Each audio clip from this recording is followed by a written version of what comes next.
can be a great people, Kal-El. They wish to be. They only lack the light to show the way.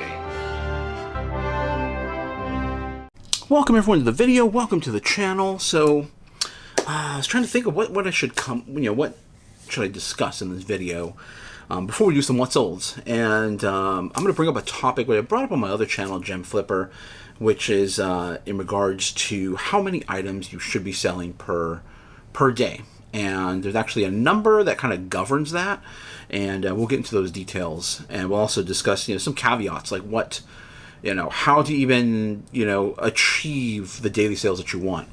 But first, like the video, hit the thumbs up, subscribe, comment down below, and hit the bell notification as well too. So let's get into it. So the number is 30.4, and this is a number I discovered in advertising. eBay uses that number to determine your monthly rate for advertisements, for the clicking advertisement, when someone clicks on it, and how much they charge you. Now, I know when you go in there, you set a daily limit, but they take that daily limit and they multiply it times 30.4, which is, as the year as a whole, the average is about 30.4 days. Some months have 31, some have 30. February is a little bit less than that. So 30.4, and if you multiply it times 12 months in the year, you come to approximately 365 days. So I'm like, what? Okay. So when you're advertising, you'll see your daily limit go up a little bit above what you set. It'll go a little bit below what you set. But then it could reach a point where it's hit that monthly limit based upon your daily limit and 30.4. Whatever that product is, or the solution is, that is your monthly limit. So if you hit that at, let's say, 29 days, 30 days, you're done. Your advertisements stop until it starts the next month. So I'm my head, I'm here like, what else are they using this 30.4 for? They got to be using it elsewhere. It's just not just a random number they're using just in advertising. So I applied it to my sales. I applied it to, or I didn't apply it, but I asked a few other people. Small sample size, mind you. Just remember, small sample size. And when I did the math, I took how many I list per day, which is usually 15 every single day. And I did some testing on that as well too. So 15 per day, multiplied times 30.4. And I looked to see how many I sold per month. I did the the reverse, did the division in order to figure out what the daily limit, what the daily listing is, and it's pretty. It was pretty exact on several months. Some months it was a little bit off. Could be just margin of error, but it was pretty accurate. And I was like, this can't be. It can't be a coincidence. I definitely believe that this 30.4 is being applied to your sales and how many you list per day. Now, I have tested where I would list a little bit less, like 10 a day, and then another day I would bump it up to 20 just to keep my average at 15 for the week, 15 per day for the week. And that seems to have no effect on the monthly sales. It's still, and I do the division, it still comes out to about 15 per day.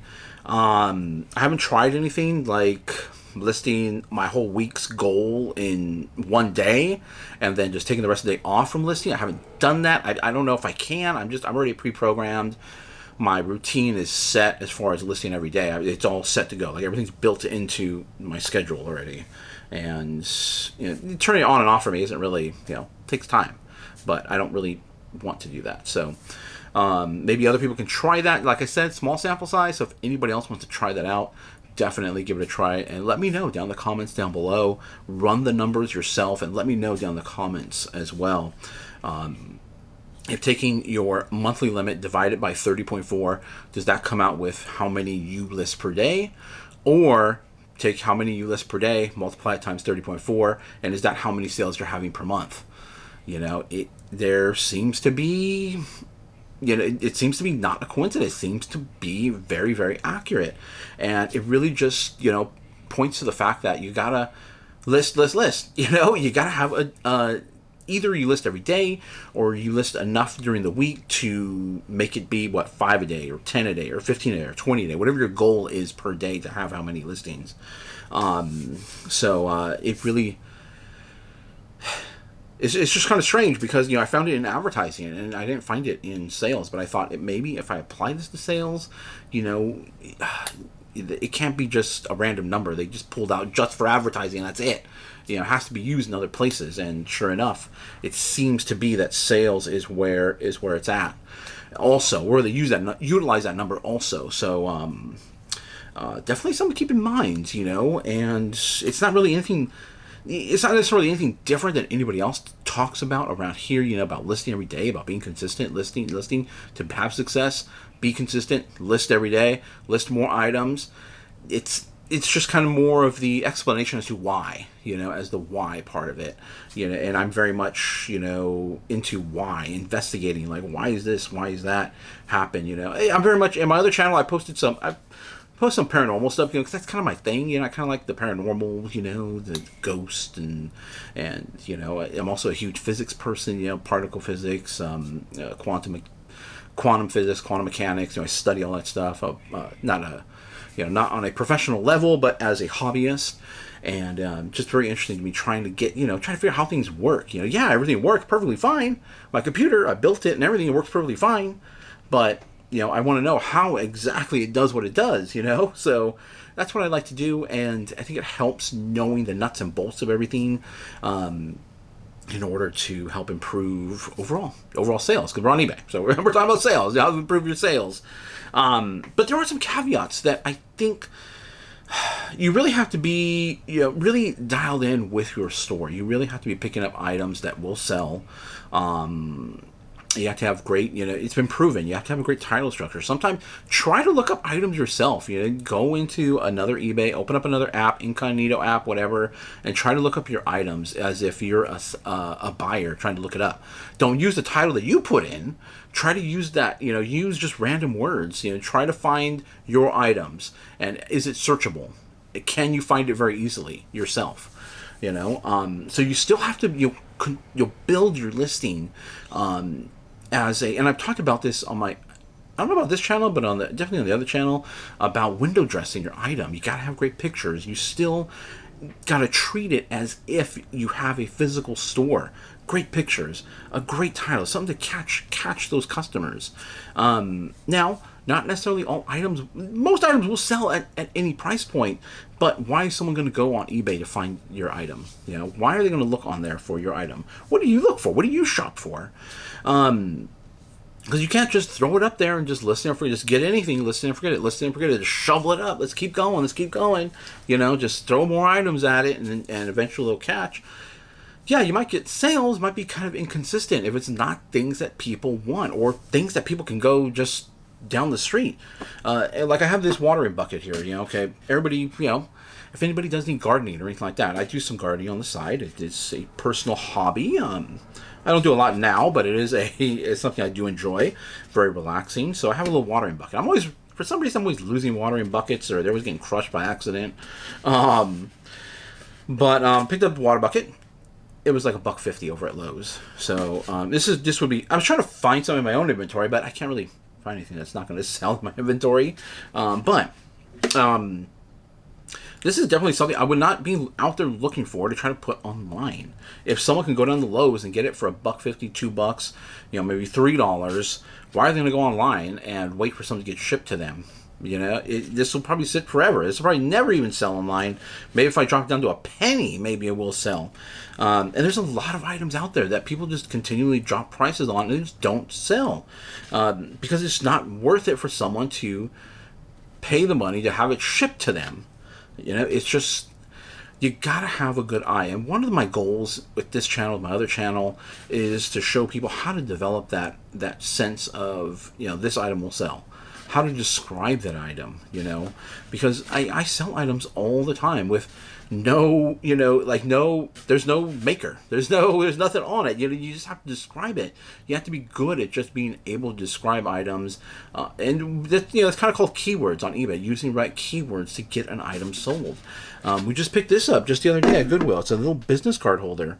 It's a glass business card holder. There's no maker or anything on it. what do we pay for that? $2.39. It's just an art glass piece, really cool. I'm gonna come up with some wording, some way to get this sold.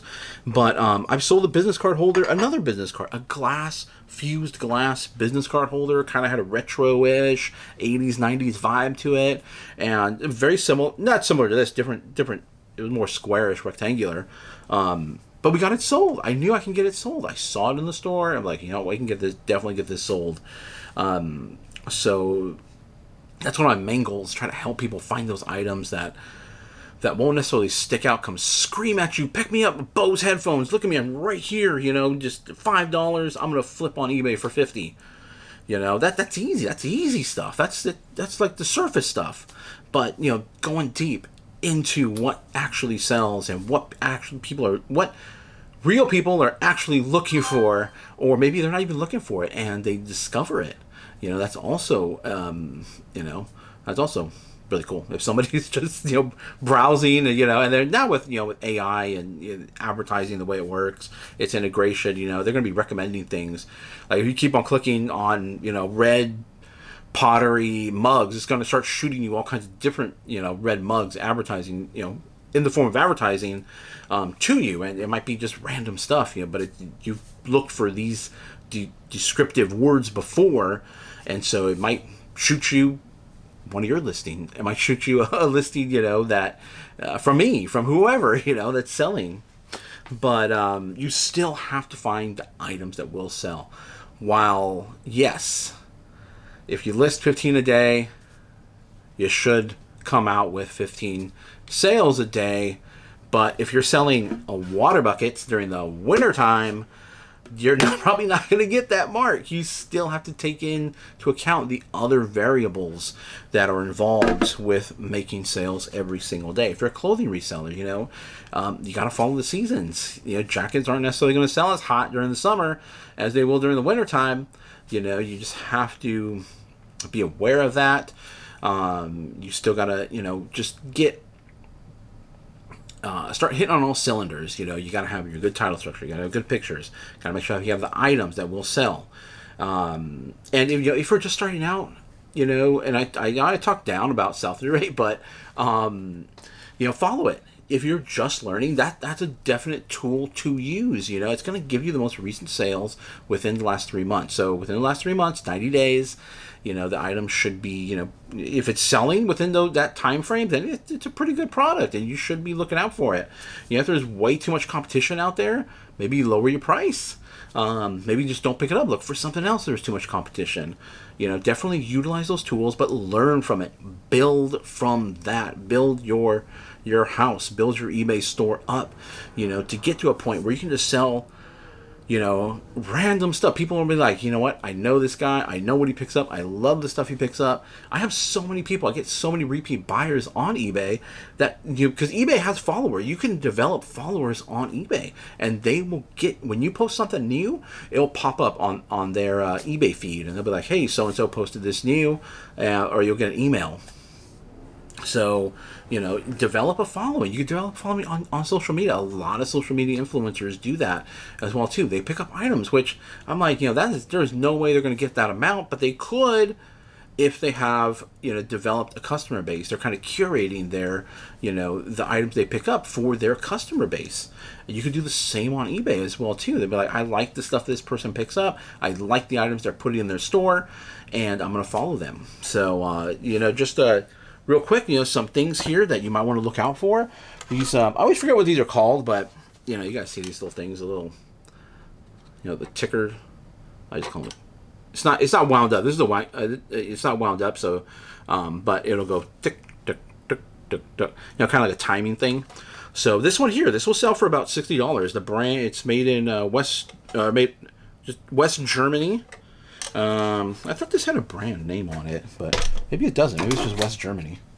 But I've looked it up. It should sell for about $60. And when I do lookups, I'm really looking to see what comps are going for, what the item is going for. What can I pay for that item so that way I can make a profit? If it's not selling for that much, then I'm gonna negotiate a price, or at Goodwill. Goodwill, you can negotiate at Goodwill, like I said in my previous video. But on small items, one-off items, at Goodwill, I'll probably just leave it behind. I probably won't make the effort to negotiate. So there are definitely cool items. Right now, Christmas is coming up. Halloween is coming up. Look for your ornaments, keepsake ornaments, the Hallmark ones. They do really well. A lot of them just don't really go for that much, but if you can get them for a good price and a big bundle, these Haunted Mansion ones, I mean, they're going to be like 30, 40, 50 bucks a piece. If you can find them out there, really good. This is brand new, sealed still.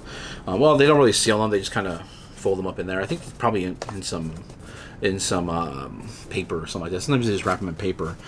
But, yeah, I mean, everything sells. Apple products. You find Apple stuff. Even these old little shuffles. All these things still sell. All these old MP3 players, they still sell. The headphones that plug in. If you get some good quality ones, Bose, Sony, those things still sell. There's tons and tons of items that will sell. And like I said, if you want to hit your daily limit, go get dialed in. Learn how to. You can learn from me. You can learn from other people. You can just search on eBay. What is selling? How are these people selling these items? Check their titles. Check their pictures. Duplicate what they're doing. Duplicate best practices. Get that dialed in. And then you'll have, you want to sell 10 a day. You're going to list 10 a day. You're dialed in. You're picking up the right items that'll sell. You're going to sell 10 a day too. So let's get over to what's sold, and I'll show you some cool, unique items, hopefully, that you haven't seen before. Items that you don't necessarily think can sell, I hope. I'll double check what I sold recently. So we'll look at that right now.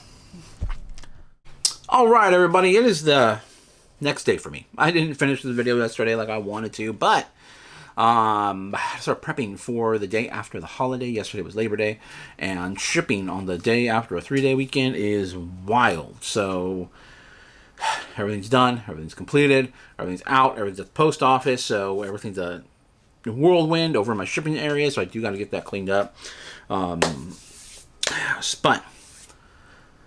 got everything out, and because of that, having a little, take a little break, a little breather right there. But let me show you guys what's sold. And the theme of this what's sold is going to be sell-through rate. And a lot of people live and die by sell-through rate. Typically those people are, rather, newer to the business, newer to reselling on eBay. Definitely a great tool to use if you are newer and you're learning. Definitely use it to your advantage. Use the tools you have, especially you have a cell phone with you. Services pretty much almost everywhere at this point, and look it up. Look up to see what's selling. Look up, the best. Some of the best data is what's selling in the last 3 months. That's what it tells you. What's selling within the last 3 months, and it'll give you a good idea of how quickly you can get your items sold, what you can price them at, and definitely take advantage of the tools that that you have in your hand, in your pockets, so that way you can get better, but you should grow beyond it. You should be able to, get into stores, identify items that you can resell. So definitely, build up that knowledge base, get everything, take in all that data. You're looking up sell-through rates. You're looking at what's sold. Look more into it. Look more into the items, like the colors, the design. I mean, I sell these little trinket boxes all the time. Do I know that this exact trinket box has a sell-through rate of about 2 months? No. But these trinket boxes sell within about a month for me. I have no idea. I picked this up without even looking it up. Nothing. I automatically pick up these trinket boxes because I know they're going to sell, and I know they're going to sell between $15 and $20, and I know I can sell them within about a month. How do I know that? I'm doing it well over 20 years now at this point. So, let's get into the what's sold. I hope I wouldn't talk too fast. Okay. We have well, I'm not even ready yet here. Okay, first item off the bat. And this item had no sell-through rate when I looked it up. But Disney Grand Californian Hotel mug, frosted mug. Mine's the only current one out there. If you go to look up, what the sell-through rate is on this one, you should see mine now if you do find this. So $45 is what it's sold for. Really cool. The Grand Californian is a hotel at Disneyland in Anaheim. Really nice hotel. Really great. The most expensive one, I think, in that area, in Disneyland, if you want to go to Disneyland. Really nice hotel, not our preferred hotel. I think it's really, really fashioned over or designed with California in mind. California Sierras, to be more specific. Very much Yosemite vibes when I'm in there, like that big hotel in Yosemite. That's what I get when I'm there at the Grand Californian. Nice hotel. It drops you off right inside California Adventure, so that's really cool. It drops you off also right in the downtown area. But if I'm going to pay the money, I'm going to stay at Disneyland Hotel. It's more Disney forward. As you can tell, we're Disney fans. So the Grand California, to me, not so much Disney. The Disneyland Hotel, more Disney. But, you can't spend that kind of money all the time just to sleep. So we typically stay at some of the hotels that are across the street. And, we've been there so much, we know which hotels are good, which ones aren't good. So, yeah, pretty cool. Grand Californian, frosted mug. Definitely be on the lookout. The sell-through rate's there now because it's mine. So, and I have another one, mind you. Look at this. I found this other one. $2.39 is what we paid for this one here. But I got another one as well, too. So, I don't know why these are suddenly popping up at Goodwill. It's kind of strange. But another $45, hopefully, in that mug as well. Okay, next item. Shirt tail rubber stamps. If you look at the sell-through rate, it's going to tell you it's going to take 6, 7, 8 months to sell this thing. Or these two things, I should say. Mine sold in about 3 days after me listing it. Why did mine sell? Pictures, title structure. I also advertise as well too. I also have followers in my store. I don't know if I'll have to go back and look it up. I'm not sure if someone that follows my store, that knows the item that I pick up, if they came in and snapped that item up. I know my store is not listed in any of my social media, so I doubt anybody on my social media picked it up. Or from my social media picked it up. I did advertise. It probably went, via promotion maybe. Someone could have just been looking out for it. And I noticed a lot of them didn't necessarily put the names of the actual characters that are on these stamps, because each of these characters have an actual name. So I made sure to put that in the title. Title structure, pictures. You're basically window dressing your item. I've talked about this before. Get it nice, clean, straight to the point, and make sure you get that in front of the eyes of the right buyers. And how do you do that? Great pictures, names, using keywords, even advertising as well too. I know a lot of people don't like to pay the extra money, but it helps to get things moving, helps to put your items in front of more people's eyes. Okay, next item. Again, another item with a very, very poor sell-through rate, but this one still sold. This took about a week to sell, and these were a couple of cat tiles. Really cool, black and white. MMA is not necessarily something to look out for, but it will help you, give you a little bit more knowledge on items. There's a lot of glassware and art that is signed MMA. MMA is the Metropolitan Museum of Art. So these are replicas of other art pieces. In the glass, it'll be etched in the glass. It'll be etched MMA. I've sold those pieces before. We have these tiles that sold. Cats do really, really well. They do a lot better than most other animals. And I thought maybe I thought there'd be more dog people out there, but dog stuff just doesn't really sell as well as cats. So anytime I find cat stuff and it's a decent price and it's a cool item, I will pick it up because I know cat stuff sells. So definitely be on the lookout. These tiles are really cool, nice, cool, vintage, 80s, 90s, retro. Cool item, poor sell-through rate, still sold within about a week. You guys see the titles. You see, well, at least you see one picture there, but just take nice pictures all the way around, front, back, sides. Everybody wants to see the pictures.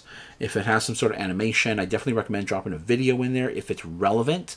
I want to drop a video on everything, but if it's going to be, I think I did a video recently. I didn't know the song in this little music box, and so I just did a video of the song and I put it on the listing. So hopefully that'll help get it sold. Definitely keep your eye out. Okay, another item. This item didn't have any sell-through rate. Still sold, but this one took about 4 months to sell. And it doesn't show you that I sold actually 4 of these to one buyer, and it's going over to Spain. So really cool because there's no takebacks. It was going international. Any issues, lost, broken, whatever, buyer just wants to return it. eBay takes care of the buyer. eBay takes care of you. But really cool. Really cool, like mini smartphone. I think these appeal more towards people overseas, not so much people here in North America. Just really cool. I mean, I really don't know. It's cool, but I don't know why people would want this, in my opinion.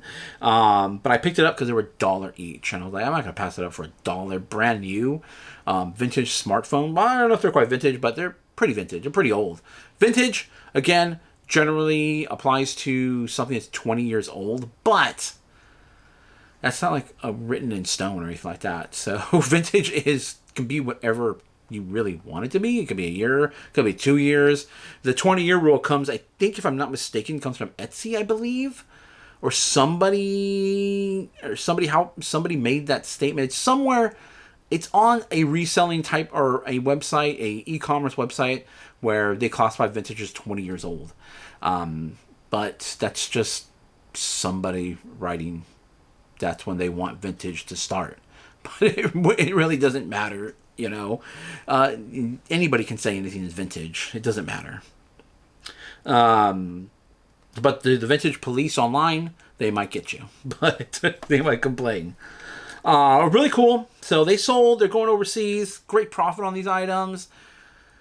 I would recommend, like, if you found this at the flea market or anything like that, I definitely wouldn't recommend picking it up for anything more than $1 or $2. It is small. They were easy to store, easy to picture and list and all that. But if it's, $5, $10, I would definitely leave them behind. I don't necessarily think these are great items to resell. Even though I made some great profit on it, I got a great deal on it. So if you can get a similar deal and you don't mind them sticking around for a while, definitely do it. Okay, next item. Bath and Body Works. I talk about picking up candles, but don't forget to pick up the candle holders. Don't know if I've featured a candle holder here recently, but typically I'll find the ones that are more, a little more decorative, a little more light. They usually have a wood base or a marble base, and usually a little metal to hold the 3-wick candle from Bath and Body Works. But these ones here are even better. So they sell for a lot better, especially the holiday ones. The Santa Claus one, this one lights up. Really cool. Holds 3-wick candle up on top. Go check out Bath and Body Works. If you guys are into candles, check out Bath and Body Works. They have some amazing candles this year. The design, they're really, really taking things over the top as far as, their candle, just the glass design. The candles are cool. Candles smell great. But the design of the actual glass, you almost don't need a candle holder nowadays. But they had a really cool haunted house one. We would have picked it up. It was $270. Yeah, we're not going to pick one. We're not going to pick it up for $270. If it pops up in a Goodwill in the near future, maybe we will snatch it up. But Bath and Body Works, really cool. I sell the candles all the time. Candle holders, still be on the lookout for those. Try to get them for as low as possible for just the generic ones, floral ones, filigree ones. Any of these more elaborate ones, they will definitely go for a little bit more. And they're really cool. Okay, next item. Again, a poor sell-through rate item. This took, it was like 4 or 5 days to sell. This was pretty quick. I just listed these not too long ago because they're in a box right here, or they were in a box. I already shipped them out. They were in a box right over here that I'm currently filling up right now. And so I just listed them just not too long ago. I think it was about 4 days ago, if I'm not mistaken. But for $9. We're not getting rich here. But I got this in a large bundle, which we already made money on, and we're making more money on top of it with this as well, too. Easy to ship, easy to list. This thing won't break in transit. You throw it in a bubble mailer. It's less than an ounce. Really cool item. Again, poor sell-through rate. But what sold it for me? The pictures, the title structure. I advertised my listings. Yes, I'm going to make a little bit less, but I mean, those pins were less than $1 a piece. So the profit margin is great. Yeah, not a crazy profit. Overall, I'm not making $100 on it, but still, it's adding to that bundle that I already made money on from the flea market. Okay. Thank you guys for watching. Let me know what you guys think down in the comments down below. It's getting pretty hot. We're getting towards the latter part of the day for me. Therefore, that means the sun is really baking out there. This heat wave. These different heat waves have been happening here. Pretty annoying. It's supposed to be like 99 degrees today. So, I'm going to go relax. We'll see you in the next one.